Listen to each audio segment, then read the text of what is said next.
The distress signal, the faint cry for help, Captain Sarah.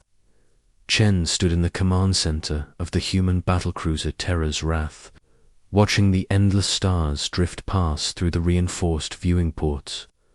The ship was 3 weeks into a routine. Patrol of the outer sectors, far from Earth and the established trade routes where most human activity took place. Her crew of 400 had settled into the familiar rhythm of deep space operations, running drills and maintaining their weapon systems while scanning for pirates or smugglers. Lieutenant Commander Marcus Torres sat at the communications station, his experienced fingers dancing across the control panels as he monitored dozens of frequencies.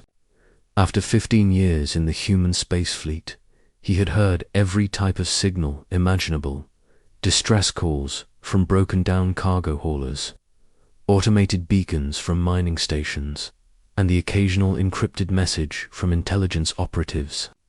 Working in hostile territory, Chief Engineer Diana Vasquez was deep in the ship's core, keeping their fusion reactors running at peak efficiency. The Terra's Wrath was one of the newer ships in the human fleet, designed for extended operations.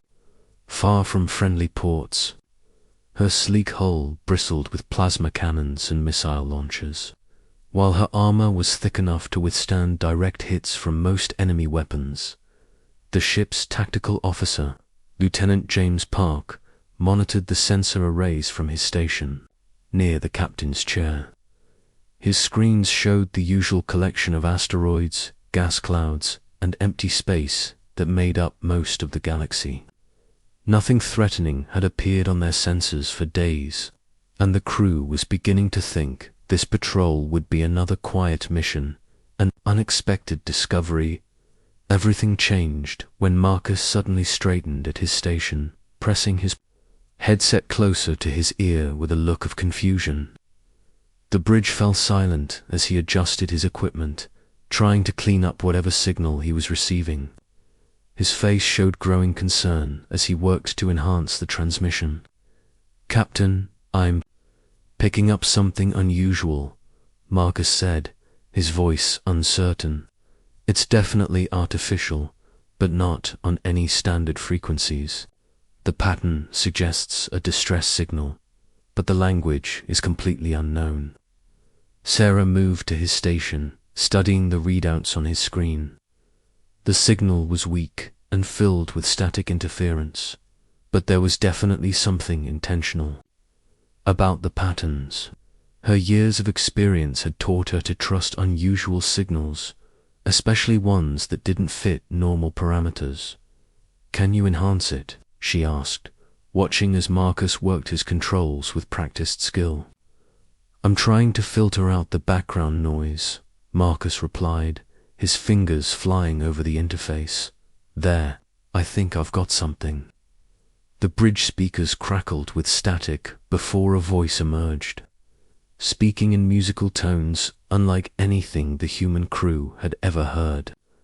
The ship's universal translator, designed to handle most known languages, struggled to process the alien words. Slowly, fragments began to make sense as the computer built a basic vocabulary. "Help. Anyone who receives this message, ... dying. They are destroying everything." The transmission continued, growing clearer as the translator worked. The voice belonged to someone clearly desperate, speaking with the kind of fear that transcended species barriers. As more words became understandable, the crew began to grasp the magnitude of what they were hearing. "The Zephyrian plea, this is Research Director Kalen of the Zephyrian vessel, Harmony's Light," the translated voice said. "We are the survivors of the Third Colony Fleet, fleeing from the Krex Empire's forces. Our people are peaceful researchers who have never known war. We have no weapons, no defenses against their aggression. If any civilized species receives this transmission, please know that the Krex are systematically destroying every peaceful world they encounter." Sarah felt a chill run down her spine. She had never heard of the Zephyrians or the Krex Empire, but the terror in the alien voice was unmistakable. James worked to trace the source of the transmission while the message continued with increasing desperation. They have already consumed 17 of our research colonies, Kellen's voice continued. Millions of our people have been enslaved or killed. We are the last free ship from our sector, and our engines are failing. The Krex hunting fleet will find us soon. Please, if there is any justice in this galaxy, do not let our knowledge die with us. The transmission repeated several times before fading back into static. The bridge crew exchanged looks of concern and uncertainty. James reported that the signal had come from a system approximately 6 hours away at maximum hyperspace velocity, well within their operational range, but also potentially dangerous territory. The weight of Decision Diana's voice came through the ship's communication system from the engineering deck. Captain, I monitored that transmission. My instruments show the signal source is moving erratically, consistent with a damaged ship trying to evade pursuit. Sarah studied the tactical displays, weighing her options carefully. Standard protocol required her to report the situation to Earth Command and await orders, but that process could take days or weeks. The bureaucrats and admirals would want detailed intelligence reports and risk assessments before authorizing any action by then. These Zephorians would likely be dead or captured. Lieutenant Park pulled up what little information their databases contained about that sector of space. Captain, according to our star charts, that area is largely unexplored. No established colonies or major trade routes. If there's a conflict happening out there, Earth Command probably doesn't even know about it. Marcus continued monitoring for additional transmissions while running analysis on the message they had received. Captain, based on the linguistic patterns and technological signatures, these Zephyrians appear to be a highly advanced species. Their science and engineering capabilities might be centuries ahead of ours. Sarah considered the implications. A peaceful, advanced species being hunted to extinction by an aggressive empire. Knowledge and culture that might benefit all civilized worlds being destroyed by conquest and genocide. Her duty as a human officer was clear. Even if the political ramifications were complex. First contact protocols. Marcus, see if you can establish two-way communication with this Kalen, Sarah ordered. Let them know we received their distress. Call, aye, Captain. Transmitting on their frequency now. After several attempts, a response came through the static. The alien voice was weak, but carried a note of desperate hope. Unknown vessel, this is Research Director, Kalen. You can understand our language. This is miraculous. We had hoped someone would hear our call, but we expected only silence. This is Captain Sarah Chen of the human battlecruiser Terra's Wrath, Sarah replied. We received your distress signal and want to help. What is your current situation? There was a pause before Kalen responded, during which other alien voices could be heard in the background.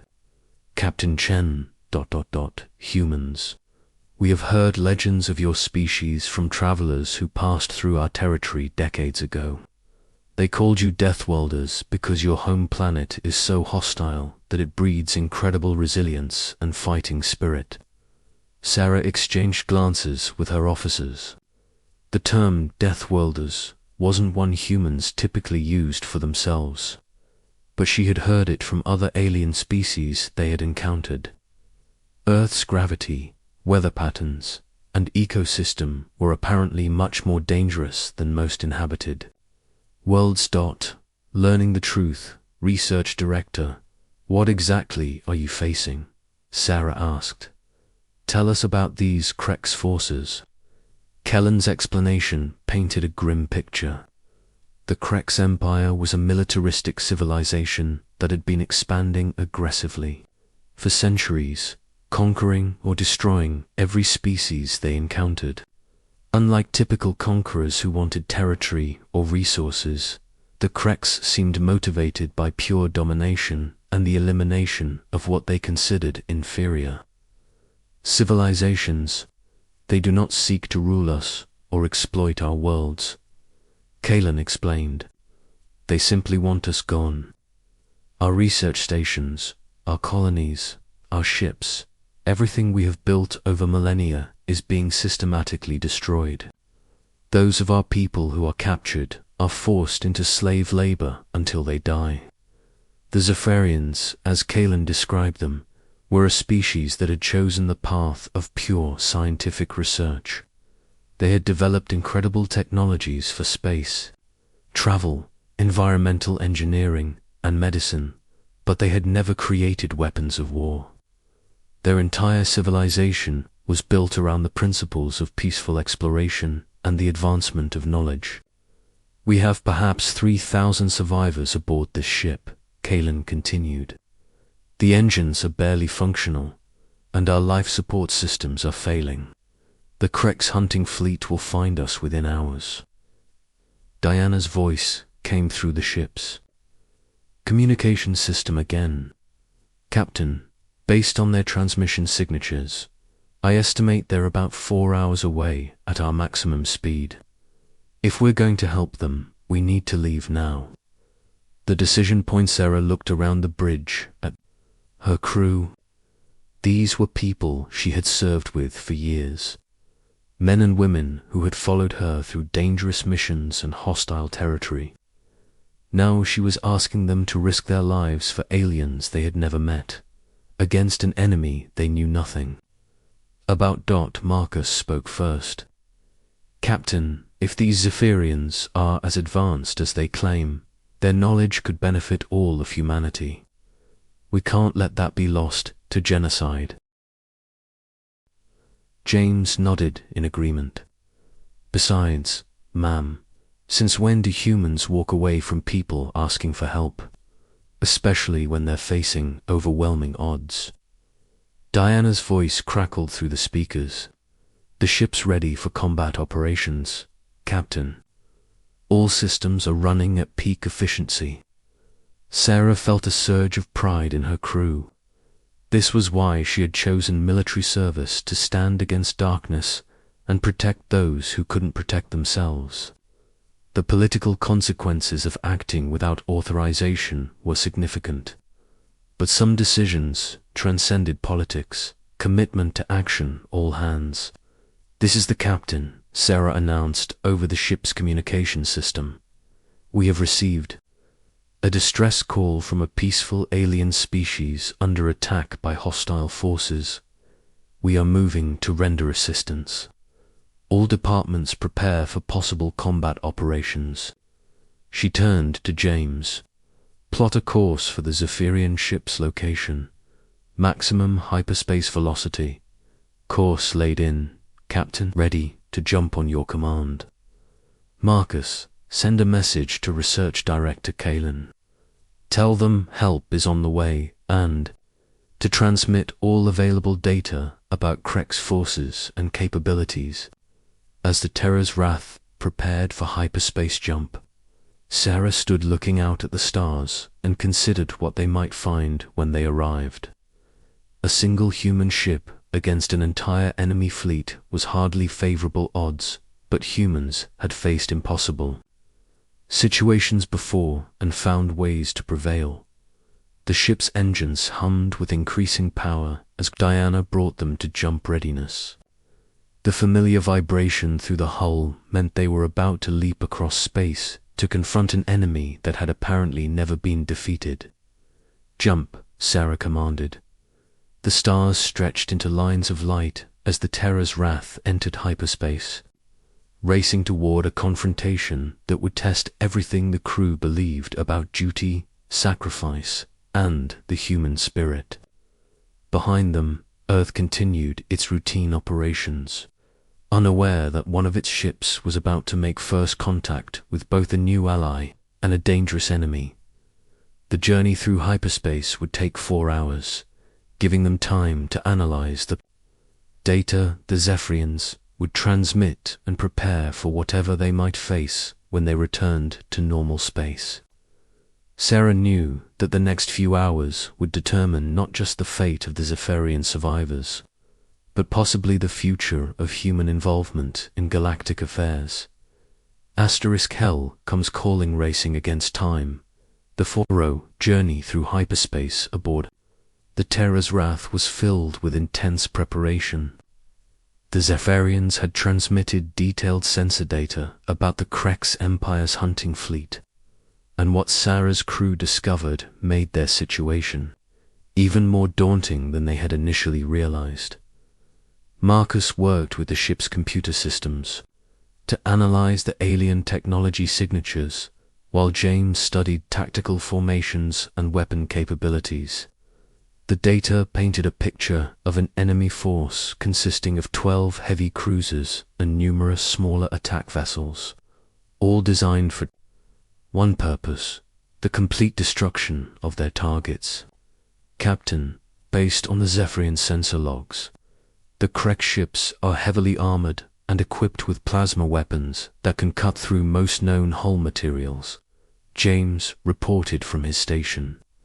Their tactics seemed to focus on overwhelming firepower, rather than finesse. Diana had been studying the technical specifications of Krex vessels from the engineering perspective. The good news is that their ships appear to be older designs, probably decades behind our current technology.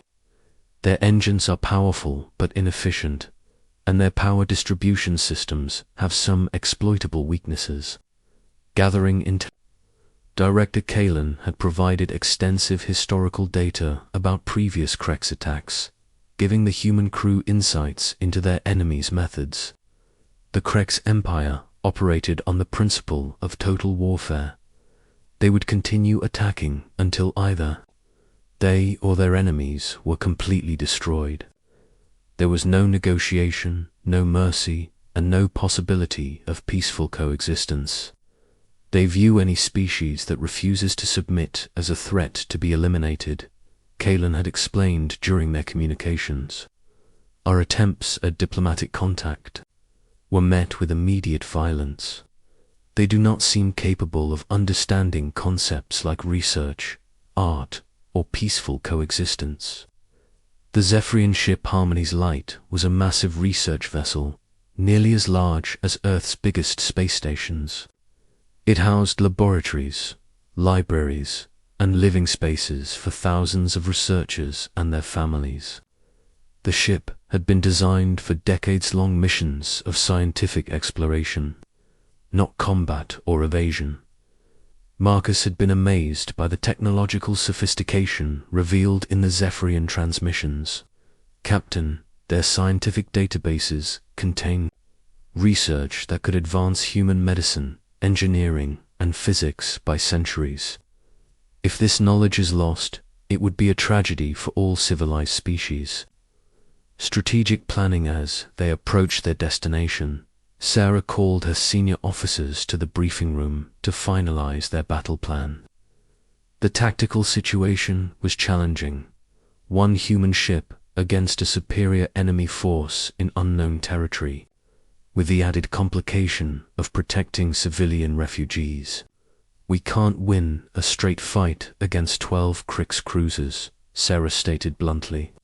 But we don't need to destroy their entire fleet. We just need to create enough confusion and damage to allow the Zephyrian ship to escape. James had been developing several tactical scenarios. The Krex formation is designed for hunting damaged or fleeing vessels. They spread out in a wide net to prevent escape, but that leaves their individual ships vulnerable to concentrated attack. Diana suggested focusing on the enemy's power systems. If we can overload their main reactors with precisely targeted strikes, we might be able to disable multiple ships quickly. The Zephyrian data shows they use a centralized power distribution system that's vulnerable to cascade failures. Marcus proposed using the Terra's Wrath's advanced communication systems to coordinate with the Zephyr. If we can establish real-time tactical links, we might be able to use their ship's sensors to track enemy movements while we engage. Arrival at the battle zone, the Terra's Wrath dropped out of hyperspace at the edge of a binary star system immediately, detecting massive energy signatures from the inner planets. The scene that greeted them was both beautiful and terrifying. The damaged Zephyrian research vessel was being pursued by a fleet of dark angular ships that looked more like weapons than spacecraft. 12 Krex cruisers confirmed, James reported from his tactical station. They're maintaining pursuit formation, firing periodically to prevent the Zephyrian ship from jumping to hyperspace. The Harmony's light was clearly in desperate condition. Its elegant hull, which resembled crystalline coral more than metal, was scarred with burn marks and energy damage. Several sections were venting atmosphere, and the ship's movement was erratic as damaged engines struggled to maintain course. Sarah opened communications with both the Zephyrians and her own crew. Research Director Kalen, this is Captain Chen. We're here to get you out of this situation. Can your ship handle a high-speed run toward the system's edge? Captain Chen. Kellen's voice carried both relief and disbelief. You actually came.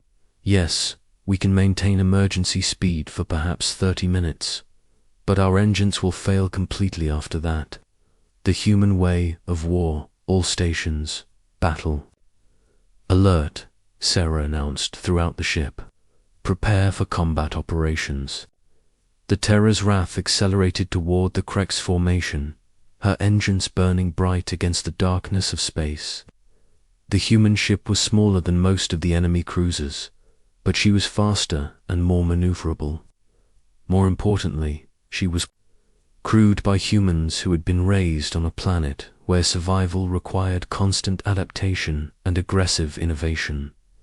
The Krex fleet initially ignored the approaching human ship, apparently considering it a minor threat compared to their primary target. This proved to be a critical mistake that demonstrated why humans had earned their reputation as Deathworlders throughout the galaxy. Sarah waited until they were within optimal weapons range before giving the order to attack. All weapons. Fire at will. Target their power systems and engine compartments. The Terra's, Wrath's plasma cannons and missile launchers erupted in coordinated strikes against the nearest Krex cruiser. The human weapons were designed for precision rather than raw power, allowing them to target specific systems rather than simply battering enemy hulls. Tactical brilliance. The first Krex ship to receive the human attack was caught completely off guard. Precisely aimed plasma bolts overloaded its power distribution network, causing cascade failures throughout the vessel. Within seconds, the massive cruiser was drifting, powerless, its weapons offline and engines dead. One down, James reported with satisfaction, moving to target number 2. The other Krex ships reacted with confusion and anger, breaking formation to converge on the human vessel. This was exactly what Sarah had hoped for by focusing their attention on the Terra's Wrath. The enemy was giving the Zephyrian ship the opportunity it needed to escape. Diana pushed the ship's engines beyond their normal limits, giving Sarah the speed and maneuverability needed to stay ahead of the enemy weapons. The Terra's Wrath danced between plasma bolts and missile salvos, using her superior acceleration to avoid the Krex ship's attempts to surround her. Captain, the Zephyrian ship is moving toward the system edge, Marcus reported. They should be able to jump to hyperspace in 15 minutes. The price of heroism, the battle continued for nearly 20 minutes. with the Terror's Wrath using hit-and-run tactics to disable 3 more Krex cruisers while avoiding serious damage herself. But the enemy was learning to adapt to human tactics, and their superior numbers were beginning to tell. A plasma bolt from one of the remaining Krex ships struck the human vessel's port side, overloading the shields and causing significant damage to the outer hull. Emergency alerts sounded throughout the ship as Diana worked to reroute power around damaged systems. "Hull breach on Deck 7, she reported. "Damage control teams are responding, but we've lost 2 of our secondary weapon systems." Sarah knew. They couldn't maintain this level of combat much longer. The Krex ships were closing in, and even human ingenuity had limits when facing overwhelming odds. But they only needed to hold out a few more minutes. The Zephyrian escape captain, Chen. Kellen's voice came through the communication system. "We are approaching jump coordinates. Our engines are failing, but we believe we can make the transition to hyperspace." "Go," Sarah responded immediately. "Get your people to safety. We'll hold them off." The Harmony's light accelerated toward the edge of the system, her damaged engines leaving a trail of energy discharge behind her. The Krex ships tried to pursue, but the Terror's Wrath positioned herself between the hunters and their prey, drawing enemy fire and preventing them from targeting the escaping research vessel. With a brilliant flash of light, the Zephyrian ship disappeared into hyperspace, carrying 3,000 survivors and irreplaceable scientific knowledge to safety. The moment of triumph was short-lived, however, as the remaining Krex cruisers turned their full attention to the human ship that had cost them their prey. "Fighting retreat, all right. People," Sarah announced to her crew, "we've accomplished our primary mission. Now let's get ourselves out of here in one piece." The Terror's Wrath began a fighting retreat toward the system's edge, using her superior speed to stay ahead of the pursuing Krex fleet. The human ship had taken damage, but her engines were still functioning and her weapons remained operational.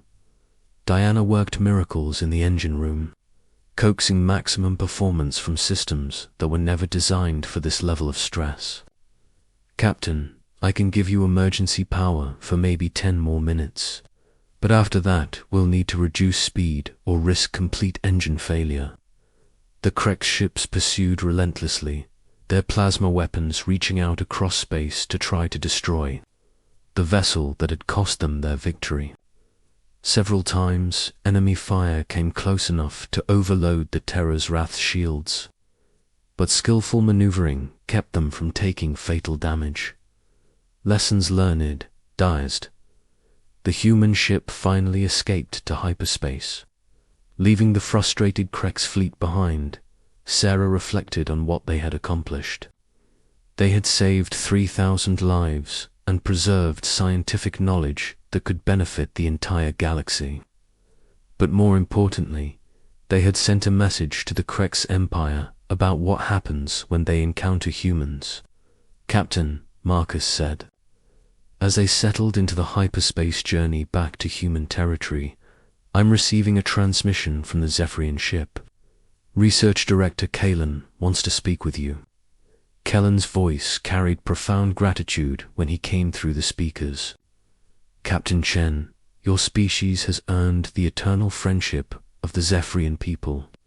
We had heard stories about human courage and determination, but witnessing it firsthand has been truly remarkable." Sarah smiled, looking around at her crew, who had performed so magnificently under impossible circumstances. "Research Director, humans have a saying, 'No one fights alone,' today. You learned that when someone calls for help, Deathworlders answer. The ripple effect, the rescue of the Harmony's light, marked the beginning of a new chapter in galactic politics. Word of the human intervention spread quickly through interstellar communication networks, reaching species that had been living in Fear of Krek's expansion. For the first time in centuries, the Krek's empire had encountered a species that not only refused to be intimidated, but had actively sought out combat to protect others. The psychological impact of their defeat was as significant as the tactical losses they had suffered. Within weeks, other species began reaching out to humanity, seeking alliance against the Krek's threat. The Zephyrians shared their advanced technology with their human rescuers, leading to rapid improvements in ship design, medical treatment, and scientific research. Sarah found herself promoted to admiral and given command of a new task, force dedicated to protecting peaceful species from Krek's aggression. The Terror's Wrath became the flagship of a growing fleet that included both human vessels and ships from allied species. The Deathworlder reputation, the term Deathworlder, took on new meaning throughout the galaxy. It no longer simply referred to humans' origin on a dangerous planet, but to their willingness to face impossible odds when justice and freedom were at stake. The Krek's empire learned to fear human tactical unpredictability and technological innovation. Their previous strategy of overwhelming force proved inadequate against an enemy that treated desperate situations as opportunities for creative problem-solving. As Admiral Chen stood on the bridge of her new flagship months later, watching a joint human Zephyrian fleet prepare for operations against Krek's forces, she remembered the faint distress signal that had started it all. Sometimes the most important decisions came not from grand strategies or political calculations, but from simple human decency and the refusal to abandon those in need. The galaxy had learned an important lesson. When Deathworlders hear a cry for help, they don't just answer, they bring hell with them for anyone who threatens the innocent.